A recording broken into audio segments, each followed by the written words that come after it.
Hello everyone and welcome to today's episode of D&D. My name is Jake and I will be your lovely host for today. You get to once again watch a video for 20 to 30 minutes of a plain image and my voice.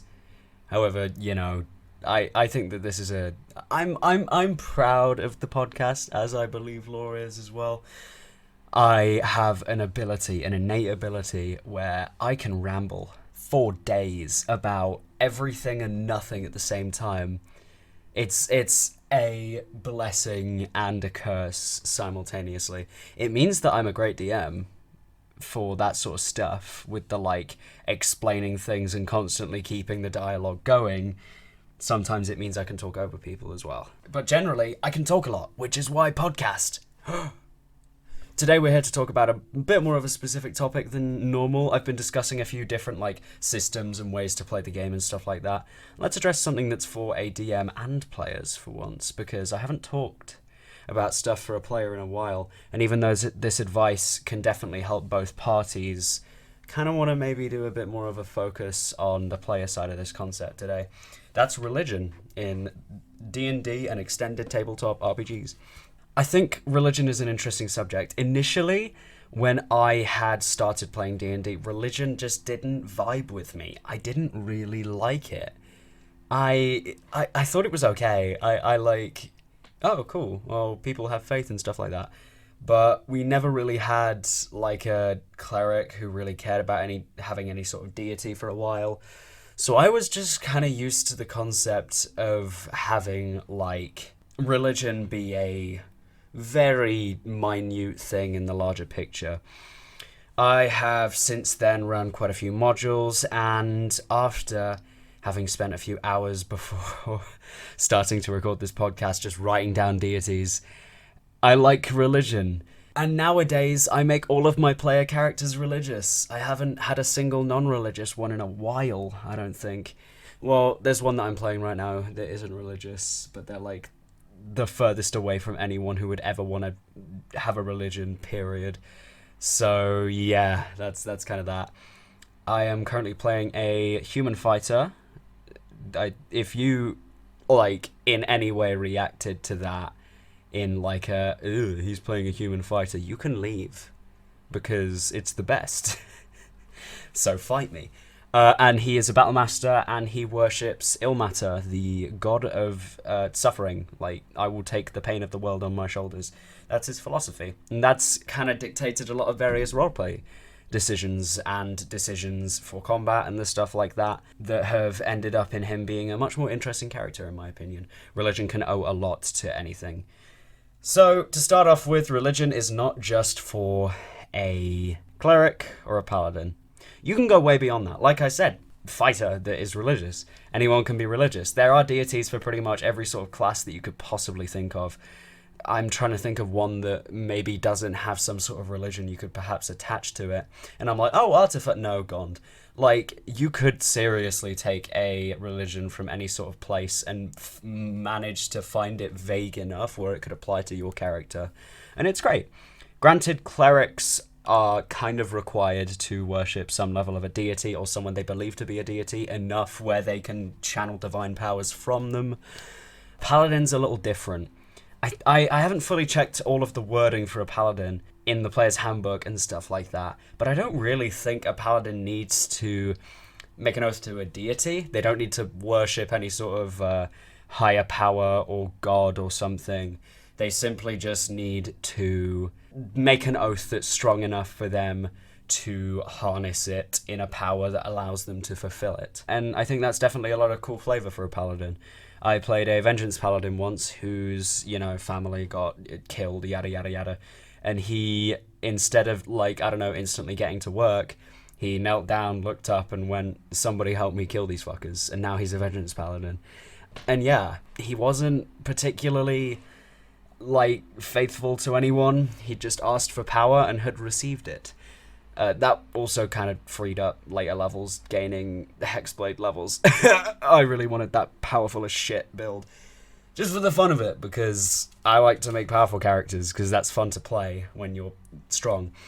But yeah, you don't have to worship a god like a cleric does to be a paladin. Faith doesn't have to be a part of your game, but it can greatly enhance the experience. If you don't vibe with it, then you're fine. You can still tell a very compelling story with a group of adventurers saving the world without gods getting in the way. It can, again, make the experience a little more fulfilling. The first campaign that I'd ever ran that I'd actually managed to finish, the main bad guy was a worshipper of Talona, and it played out in a very interesting way. The way that he kind of started spreading this disease around the cities and stuff like that, and it ended in a climactic fight, and it worked pretty well. The Vessel of Talona definitely helped the players connect a little bit more with the motivations, in my opinion. If you are interested in playing a faithful character as a player character, tell your DM and ask them what options are available for you. Because generally a DM will maybe have some sort of idea for what sort of faith there is surrounding their setting. I've played mostly in like modules and stuff like that, but people always have ideas where they want to run like, you know, their own campaigns in their own world, which is ambitious, and I appreciate it. And generally they might have a few deities for it. If not, work on one. If they say no, then they're a bad DM. Religion is one of the first things that show up in the DMG, and it advises that you maybe come up with a few deities or maybe even a whole pantheon. Guides you on how to build it and stuff like that. I definitely recommend checking that out if you're a DM. But as a player, and you want to be like, you know, I want to play a character that has faith. I want to play a faithful character. It seems cool. Then definitely hit your DM up, because they'll have something. I think that whenever I'm sort of coming up with one, I first refer to like the deities that are in canon. Then I talk to my DM, hey, do you have someone similar to this? Or do you have this specific deity that I'm interested in? It can generally help to have a bit more of an idea of a specific sort of god that you would perhaps pledge your service to. Or just a divine entity. They don't exactly have to be, you know, Jesus or, you know, Allah or whatever else. And yeah, I think that as basing, like, whenever you're making a character for anyone, like NPCs or PCs, having them have a religion can definitely help them adapt philosophies and figure out how they came to worship the figure, which having a religion can greatly help with implementing elements of your backstory and personality. Because when you are a Christian, let's say, part of your philosophies on life are brought to you by the teachings of the Bible, depending on how faithful you are, and stuff like that. I'm trying to use real world examples here, and I really didn't pay that much attention in religious studies at school. Bear with me on here. But yeah, I think that that's a decent example of kind of like how people are shaped by the world around them, and when you're born into a community, maybe you adopt some of the philosophies of said community. So you could use religion as a DM to justify a lot of your story. Deities are able to spawn entire adventures or campaigns from them, like I did with my first campaign. The entire big bad evil guy was, you know, faithful. This new enemy I'm using for campaign 2 is not a deity in any way, and does not pledge their allegiance to any sort of faith. They are an ancient black dragon. Most of them worship Tiamat. This one doesn't. And I think a lack of faith in something sometimes can also make for an interesting story. The fact that my main bad guy, yeah, spoilers, guys. My frickin' Sunday game watches all these, and they're gonna hear all this. Akrol is not faithful, unlike most chromatic dragons, because he has actually met Tiamat. They had a little chat while she was still around, and since she got sealed, he was like, okay, well, now it's my turn. And since he's now the most powerful dragon on the normal material plane, his mission is to now prove to everyone how freaking cool he is, and also look for a solution to his illness that he got a few decades ago. But yeah, the fact that he is not faithful, whereas most chromatic dragons are, could definitely lead to an interesting encounter, interaction, something like that. Because if you talk to a dragon, they worship Tiamat most of the time. The sheer potential behind what a god can rule is great. Like, have a look at... Think of a concept right now. Let's have an imagine, shall we? So, farming. If you're a farmer in the world, you might pledge your allegiance, or not allegiance, but faith into a deity that might offer better crops for you and the like. They might be the deity of good harvest, fine weather, drink, stuff like that. And then from there, you have a full-on community already built just from those words. It's great. Just think of any sort of concept. Look into past deities as well. The Greeks had gods for a lot of bloody things, like theatre, war, sex, literature, architecture, philosophy. You think of something, they probably had a deity that covered it. And that kind of just helped them feel more purpose in some of the acts they were doing. Religion can just give someone purpose. It feels like they're a part of a larger community that they can feel like they're almost impacting in a way, even if it's just like pledging service or faith to someone or something. Then you feel like you have a larger goal in life to fulfill, which is why both in real life and in D&D, characters pledge faith. It's a tool and a motivation for a lot of characters. When you're making an NPC, definitely think about what's their opinion on the gods. The way that the modules mostly write it is that they kind of ignore the existence most of the time, unless they're like a cleric or something. It doesn't really mention them pledging faith to any sort of entity. And sure, sometimes that might not be important, but it can be nice to have a motivator behind them at all times beyond just, I don't know, the money or the friendship. Something like that. It can definitely help. A god's power in terms of D&D, because there are plenty of them, is denoted by how many people dedicate faith to them. If you have the entire population of the world pledging faith to you as a deity, good job. You are the most powerful thing in existence. Congratulations. However, if two people like Gollaglee, the weird tricksy gnome dude, not many people are going to know about them, not many people are going to feel the influence of this Gollaglee fellow. And yeah, maybe Cluck the chicken god is only known by the chickens, so therefore it is not reaching the realms of the humanoids and beyond. Only the chickens know. But yeah, the more faith a god is receiving, the more power they get, which is kind of like a self-serving cycle that creates more followers and stuff like that. Generally, like the tier system that can be in place in some settings and the like is denoted by how many people pledge faith to them. There are, I think, a decent example and comparison between two different deities in, I'll say, the Forgotten Realms is, let me think of one. There is Lathander.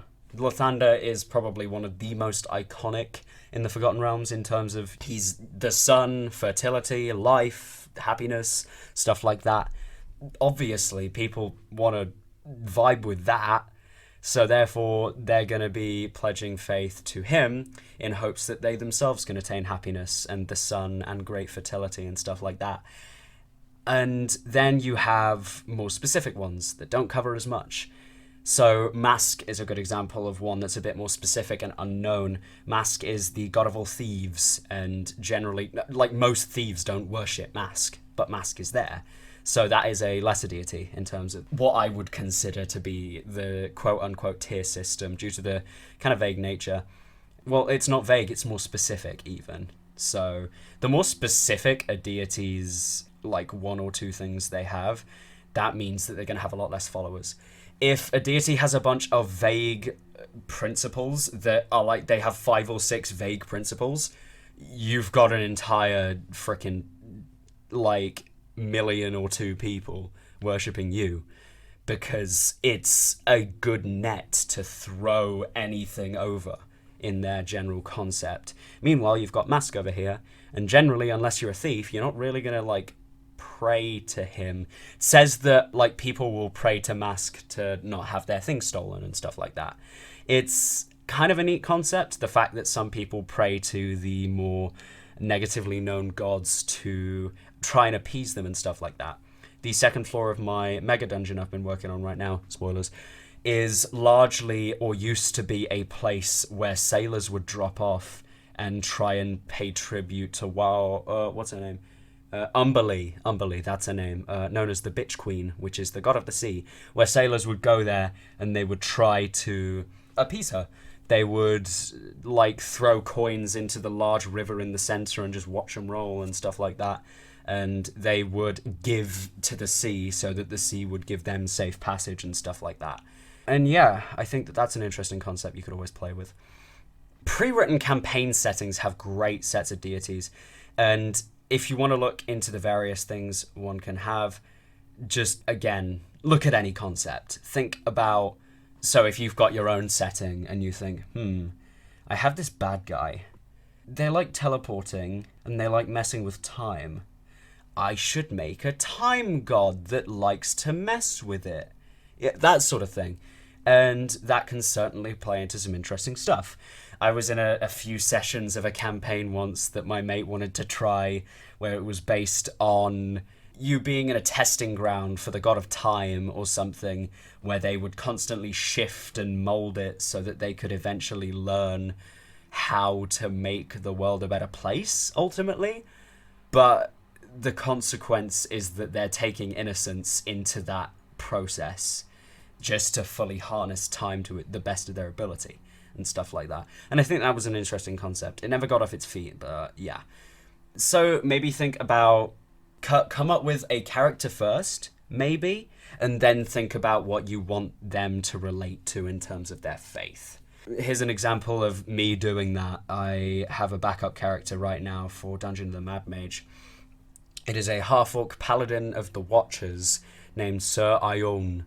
And, you know, the typical massive armoured helmeted knight with shield and flail, because I decided to be unique. And yeah, after choosing Watchers and figuring out that they're a very protective person, they used to protect their tribe before it was destroyed, now they protect anyone else they can, under the watchful eye of, I then decided, Helm, because it's in the name. And then that therefore helped me come up with a few more concepts for the personality. He would kind of act as like he would walk in the center of the group, constantly keeping eyes out. He would act as a warden for them all, not necessarily an emotional one, but certainly a physical one. And yeah, I think that faith definitely helped me identify some more features of the character as I went along. So if you're a DM and you're making some random ass deities, make some stupid ones. Why not? Sometimes having some fun ones to look at and think, who'd worship that, is great. You could bloody make a god of running and that's it. And like people who try and do like marathons or sprints probably pray to this dude that they don't get a sprained ankle or something. That could totally be a funny deity that your athlete barbarian worships. That's not a good example, but you kind of get where I'm coming from there, at least I hope.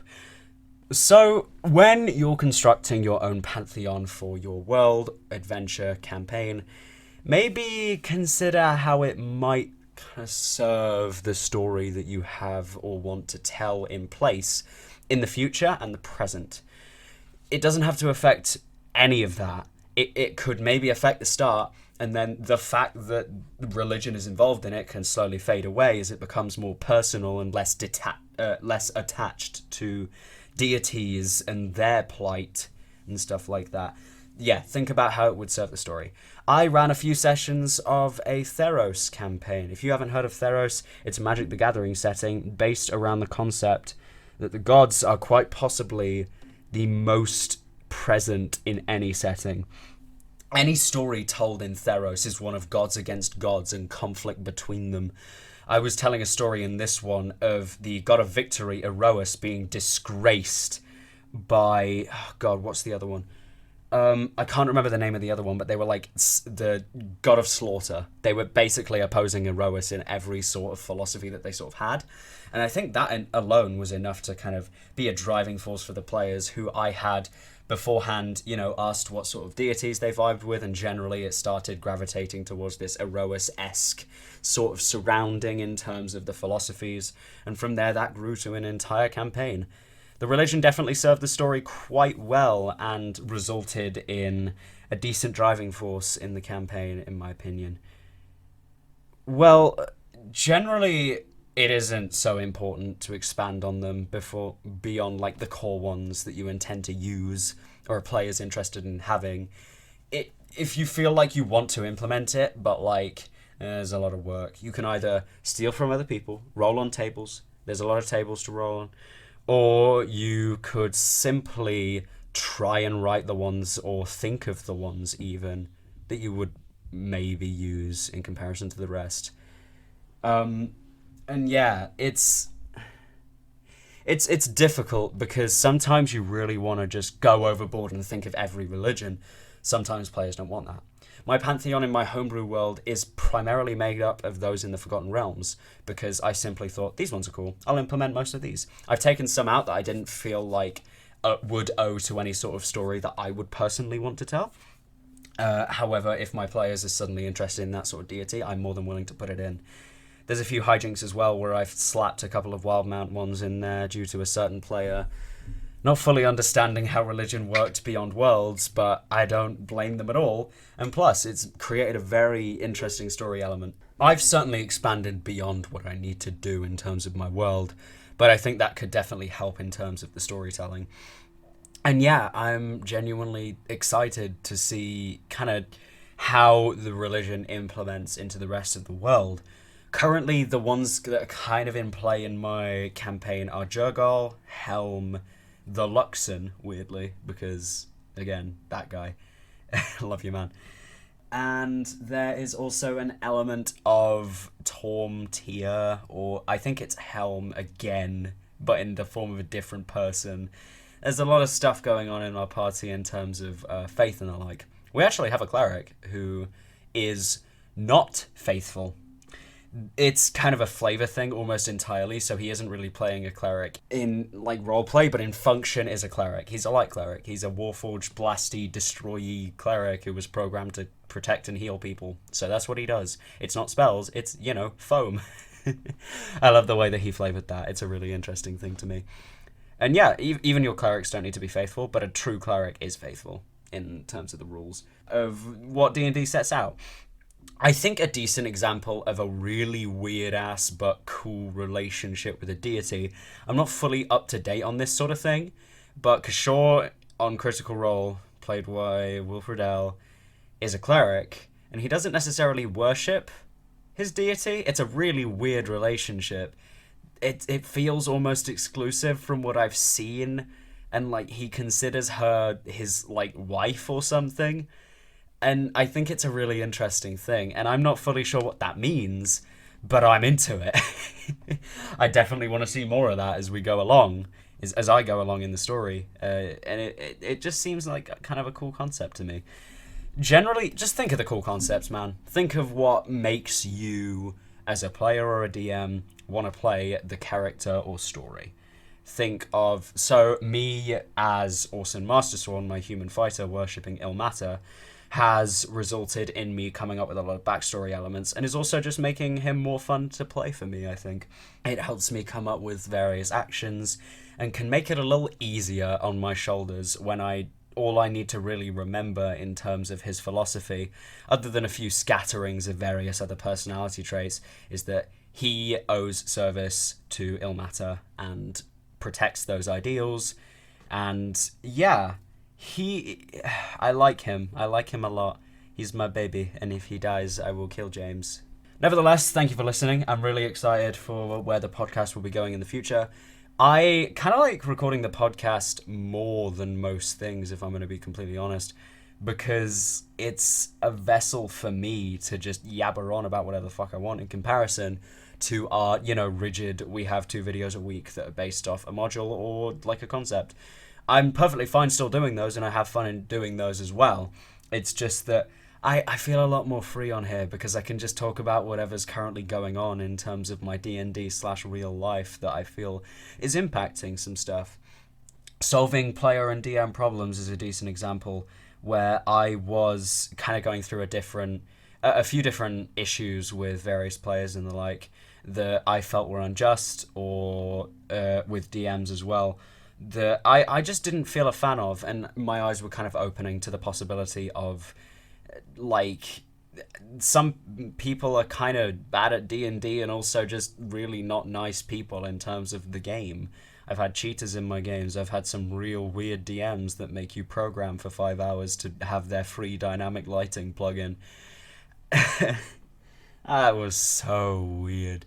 In any case, thank you for listening, and I hope that you'll tune in for the next one. Bit of a shorter episode today, but that's fine. See ya!